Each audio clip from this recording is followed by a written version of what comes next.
Today I'm going to show you how to get lockdown defense. We're getting started right now. We're going to talk about spacing keys, how you can take control of the offensive player, and of course how to get more steals and a bunch more. Stay tuned for all of it. The first thing I want to do is always maintain a certain distance from the person with the basketball. So my general rule of thumb is I like to be about arm's distance from the belly button. Now that's going to change depending on what his skill set is, but let's talk about that arm's distance first and foremost. So if I'm at that arm's distance, then I know I can get my hand on the basketball. I also know if he tries to move over here, I got a little cushion to work with, right? If he tries to move over here, I got a little cushion to work with.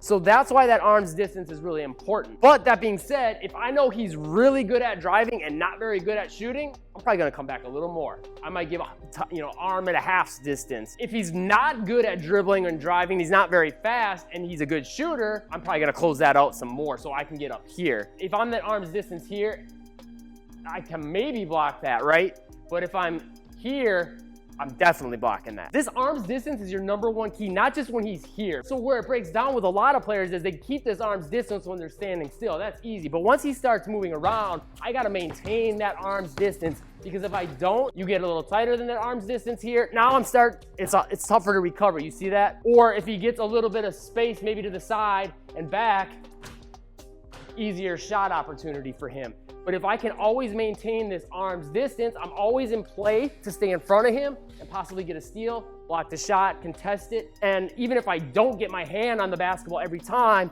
at least it makes him think twice. And I can get my hand possibly on the basketball on the shot. It's gonna at least give him that little thought when he's trying to shoot, and it might throw his rhythm off, throw off his focus. So the key with that all comes down right here to my legs and my feet. I gotta move those feet to keep that measuring stick, is what I like to call it, of that arm's distance. So if I can maintain that with my feet, I'm always in position to have plays on the basketball. It's when I start trying to maintain that arm's distance without my chest being between my knees. Let's say he comes over here and I'm arm's distance, right?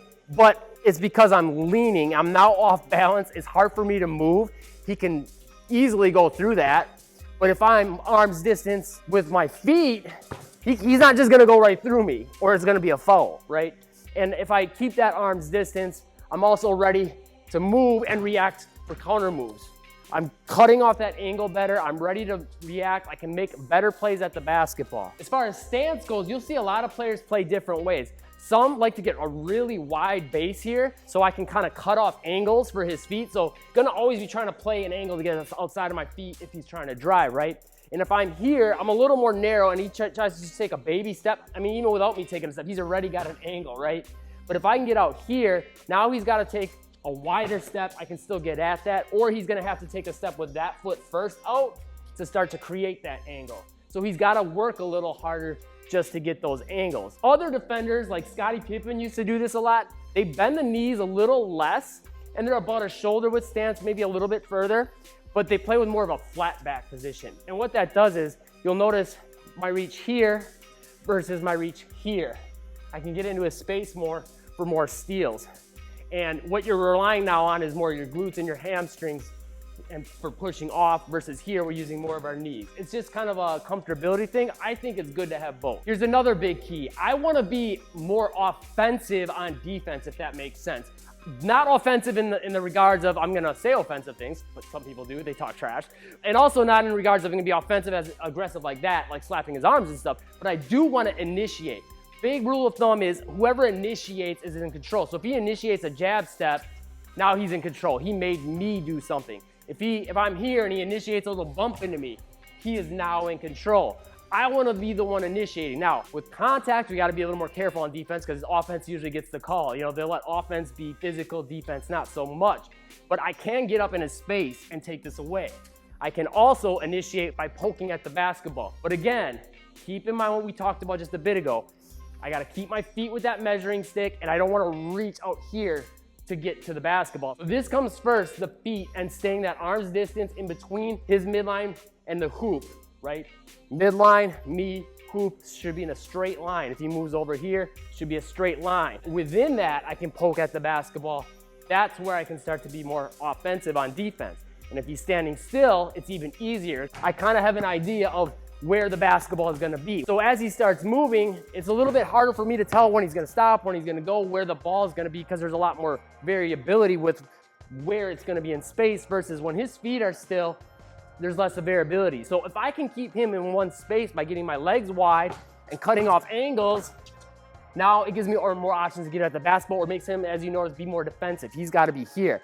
I'm the more on offense than him there, even though he's technically on offense. So one of the biggest things I can do to be more offensive on defense, especially if I know he's a righty, is try to always favor this right shoulder a little more. Now I gotta be careful with this. So if I'm here and he attacks here, he's now got an angle to basically get behind me. I'm cooked. I either have to do this, which is really difficult to do quickly, or if he attacks here, I gotta do that, which is even worse. So if I'm gonna come forward more, favor that right shoulder because I know he's a righty, I also have to make sure I'm cutting this angle off with my foot.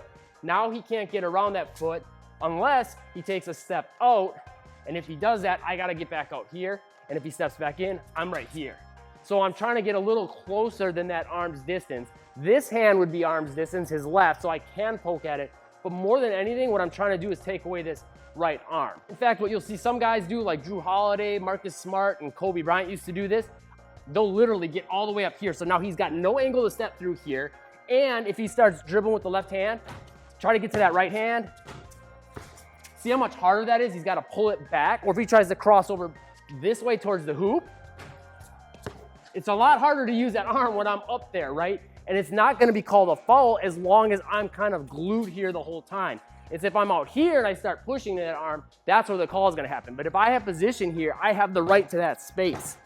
So I can do that with my chest. I can do that with my arm a little bit. Be careful that I'm not being too obvious about pinning it. But it puts him in a position where I've taken that away. I'm more offensive. He's got to rely more on that left hand, which is his weak hand. And if he wants to come back to that strong hand, it's harder. Plus, I know if he's going to shoot, which hand's it going to come to? That right hand. I'm here to contest. I don't have to worry about covering this as much. It's once we get into the paint a little more, now I got to kind of come for both if he's good with both hands, which a lot of players aren't. And then as far as getting steals goes, there's kind of a couple main areas you want to look. So if he's kind of floating the dribble around, it's usually going to get up to about that hip height, and that I know where I can get to it. Even some players that dribble maybe lower at that knee height, sometimes I can get in at that there, because that's usually where it's gonna hang out the longest, and I can kind of look for that. The other thing is if I know, okay, let's say I'm taking away this arm, and I know he's starting to beat me here, I'll wait on the crossover, and I'll try to meet it down low. So basically, once it gets to like the midline between his legs right here, that's where I'm gonna kind of wait on it, because I know where it's gonna go if I know he has a tendency to wanna go right. Most players, they're not gonna wanna go much more than one, maybe two bounces to that left side, and they're almost always gonna come back right. And you're gonna be waiting on that.